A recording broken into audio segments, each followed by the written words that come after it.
I want to engage those of us who are cholerics and those of us who are married to a choleric. And one of the things that you will hear a lot about the choleric is that they tend to be experienced as being harsh. Why do we feel and experience them as individuals who are commanding, who are giving orders? And sometimes when they ask a question, you feel like you are in an interrogation room. They make you feel as if you are small, as if you are stupid, or that you don't know what you know.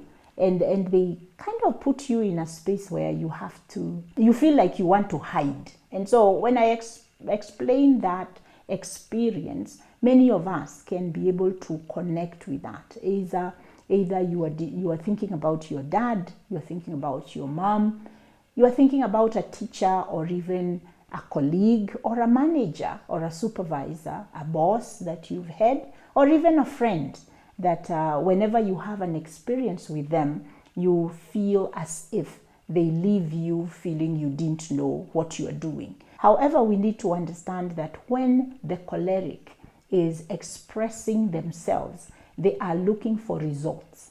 They are looking for the goal to be accomplished, not necessarily to make you emotionally comfortable or safe. So the choleric is looking at, let's get to the bottom of things. Let's resolve this issue, not necessarily let's mend the relationship. So they are not necessarily looking for warmth, they are looking for results. And it is important for you as a choleric to understand how people experience you, so that now when we are talking about communication, how you are expressing yourself, you as a choleric can also pay attention to how people experience you. Body language, tone of voice, and the words we choose to use, they are very important in how people receive the communication we are sending through.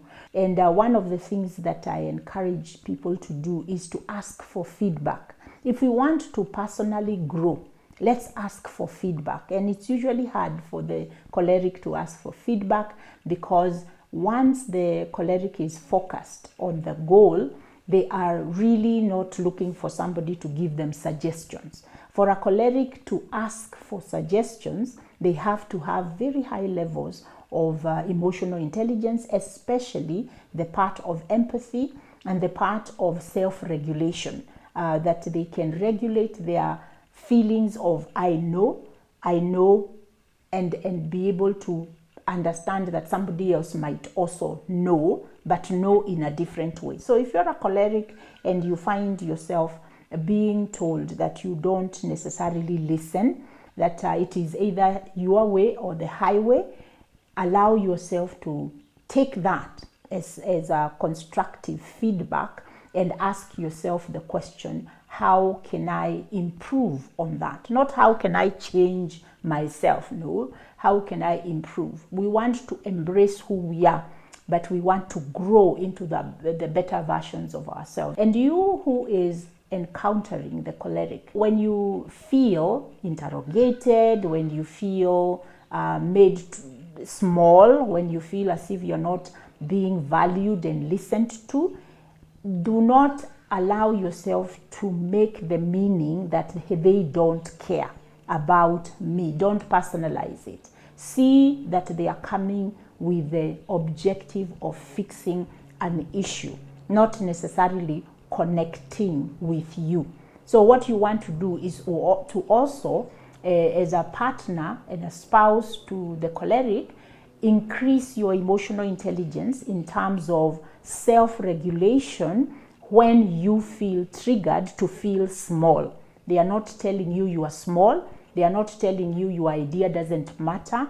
What they are doing is also dealing with the fear of not being relevant. If you rise above those feelings, those emotional wounding feelings, then you can be able to stand up and be able to also speak up and express how you are experiencing them, but more importantly, to stay on topic instead of going into now expressing your emotions and how you're feeling wounded, why don't you allow yourself to stay on topic with them so that you can stay in that objective space, because then you will experience better connecting, because the choleric is connecting with you through trying to fix whatever the problem is. So it's important for you as a partner to a choleric to also learn how to meet them on the logical space, as opposed to consistently allowing yourself to stay there on the logical space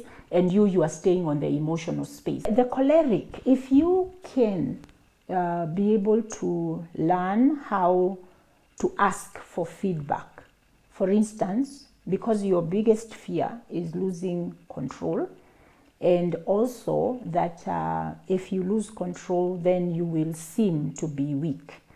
I want to encourage you as a choleric to learn how to practice empathy and compassion. And how do you do that? When you feel triggered, all of us know how it feels when you are not feeling safe in a conversation. So the choleric, if you're not feeling safe, you're not feeling listened to, and you're not feeling affirmed about your opinion, what you do is you are going to use your tone of voice to control the situation. So I want to encourage you to learn how to seek and to be curious about how your partner sees the same situation. So you can share yours and then allow yourself to say, hey, I'm curious. What do you think about the same situation? What do you think? Invite them to also share what they think, because once you do that, then you guys will move from fight, flight, and which creates a feeling of attack, and then a feeling of dismissiveness through defensiveness. You as a choleric, you will be experienced as being attacking, while your partner, you will experience your partner as being defensive. So you want to remove that. You want to diffuse that by saying and completing what you want to share with your partner, and then showing interest and curiosity about what they think about the same thing. So you want to say things like, this is what I am thinking, and use the word we should do. And then you will ask the question after you have finished. Please seek feedback and say, what do you think? And you who is married to a choleric, see that as invitation. Please, let's not live in the past, because we are usually afraid that if I say what I say, you are going to use it against me. So you as a choleric, understand that usually people are afraid to speak up because they are afraid you are going to attack even more. And you get so exasperated when you are trying to move forward and your partner is staying in defense mode. So diffuse the defenses by allowing yourself to be curious about how they are thinking, and then validate. And you can say validation is very simple. It is not agreeing. It is actually saying, I can see where you are coming from. It's honoring and validating how another person thinks, even though it's different from you. As a choleric, allow yourself to open up the space for other people's opinion. And then it's okay for you to ask questions like, I know sometimes I can be abrasive. I wonder how you are experiencing me right now as we talk about this. And when that happens, please, my friends, don't use this phrase when you are having a conversation with your loved one, your spouse, a person you are close to. Do not say, this is the reason why I don't like sharing things with you. That never helps a relationship to work. What you want to do instead of that is to be able to say, I am sorry that the way I spoke to you has triggered you to feel deep emotions. I didn't mean for you to get into that space. I just wanted us to talk about X, Y, Z. Be very specific. Let's stop telling each other, this is why I don't like talking to you. If you don't talk to your partner and you are in a relationship, that relationship will die a natural death, a slow natural death, because talking to each other is the key to keeping that relationship open, transparent, and fulfilling. So I hope this helps you to see as a choleric that you can develop healthier ways of communicating by embrace the fact that people experience you as harsh, so that once you accept that that is an issue, then you can create solutions, because a choleric is a problem solver. A choleric is a goal-directed person. If you accept that as the way people experience you, that you are not accepting that it is your intention to make them feel that way. You are accepting that that is the way they experience you, so that now you can say there is room for me to grow. And that is where emotional intelligence comes in.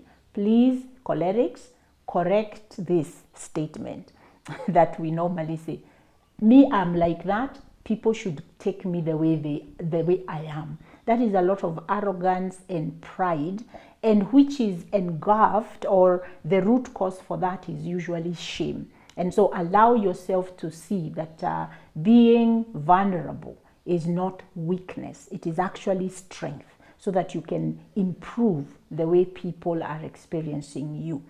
Until I see you guys the next time, continue to live by design.